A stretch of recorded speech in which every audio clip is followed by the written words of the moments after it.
Terve! Nyt saattaa olla vähän hämärä toi kuva, mutta oli pakko purkaa tää asia saman tien. Soitan tosiaan bändistä nimeltä Unia. Me julkaistiin kesän alussa 2015 single nimeltä Unia, meidän nimikkobiisi. Sitä kun ruvettiin nauhoittamaan, niin meillä tuli oikeastaan kaikki mahdolliset ongelmat alusta alkaen. Studion tuli vesivahinko, viivästys. Sen jälkeen kun saatiin jotenkuten se homma hoidettua ja pelastettua kamoja ja muita tavaroita ja saatiin tuuletettua, nimittäin ne oli oikeasti niin kuin studion yläpuolinen ravintolan paskavedet, mitkä sinne tuli sisälle. Se haju oli aika sanoin kuvaamaton. Siitä muutama päivä, niin hyvä ystävä ja bändimme mentori, joka todella paljon auttoi meitä, kuoli sairaskohtaukseen. Ja siinä vaiheessa oli semmoinen olo, että oltiin niin kuin koko bändi henkisesti polvilla. Ja kaikki maailman niin kuin, asiat tuntuu, että niin kuin, mikään nyt ei niin kuin, tahdo sujuu. Otettiin pieni tauko tavallaan sitä studiotyöskentelystä. Käytiin muutama keikka heittämässä ja palattiin takaisin studioon. Päästiin nauhoituksia jatkamaan eteenpäin, levisi tietokone.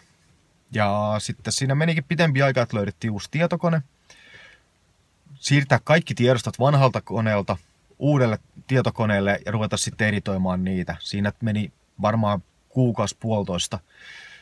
Ja kun me ollaan kaikin tavoin niin tee se itse bändi, että kaikki tehdään itse. Studiokin on meidän niin kuin kitaristin oma. Sillä on niin kuin yritys, missä se on osakkaana, minkä studio se on. Mutta kaiken kaikkiaan kun saatiin niin kuin hommaa vauhtiin taas uudelleen, varmaan meni melkein puoli vuotta siis siitä, kun oltiin aloitettu, että saatiin valmiiksi biisi. Ja odotukset sitä biisiä kohtaan tietenkin oli oikeasti aika isot, koska kerran siihen nyt oli laittanut niin paljon sydänverta. Mutta eihän siinä nyt mitään räjähdyksiä tullut, kun pieni bändi julkaisee biisi, laittaa Spotifyhin ja Deezeriin ja niin poispäin. Se lähtee pyörimään, mutta tänään, yli puoli vuotta singlen julkaisun jälkeen, ja aika lähellä itse asiassa vuosipäivää siitä, kun tämä meidän bändimme ystävä ja mentori kuoli, mä sain Jenkeistä viestin Twitterin kautta, että siellä on niinku yksi ihminen rakastunut todella niinku lujaa ja voimakkaasti siihen biisiin, ja se ei ymmärrä, mitä se tarkoittaa edes. Meidän bändillä ollaan suomeksi. Ja se kiitteli sitä, että sillä hetkellä, kun hän törmäsi siihen biisiin Spotifyssa kuunnellessaan sitä, että se pelasti hänen henkensä. Hän oli niin syvällä suossa henkisesti, että hän ei tiedä, mitä olisi tapahtunut, jos jotakin tulisi. Ja sitten soi Unia. Se oli laittanut jonkun radiojutun päälle Spotifys. Se ekan päivän aikana, niin se oli soittanut sen joku 60-70 kertaa. Ja sen jälkeen tasaisen tappavaa vauhtia. Se on sillä jatkuvasti niin kuin soittolistalla. Mikä tuntuu aika hassulta näin ajatellen, että täällä Suomessa bännät Vaasassa, pienessä länsirannikon kaupungissa, pienessä kellarissa, musiikkia.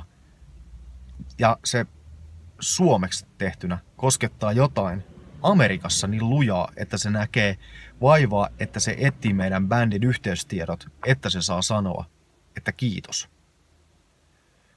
Mä oon aina jotenkin uskonut kuitenkin musiikkiin ja musiikkiin niin kuin voimana siihen, että musiikki on tavallaan aika universaali kieli. Niin mä oon joskus sanonut, ja sanonut itse asiassa aika montakin kertaa tämmöistä, että on olemassa vain yksi kieli ja se on musiikin kieli. Musiikki voi koskettaa, vaikka ei ymmärtäisi välttämättä tekstiä, sitä sanomaa. Eihän klassisessa musiikissa ole tekstiä, on vain konteksti, tavallaan soittimet, tunteet, mielikuvat, mitä siitä tulee. On kyllä nyt tällä hetkellä ihan oikeasti totta puheen todella hämmentynyt olo.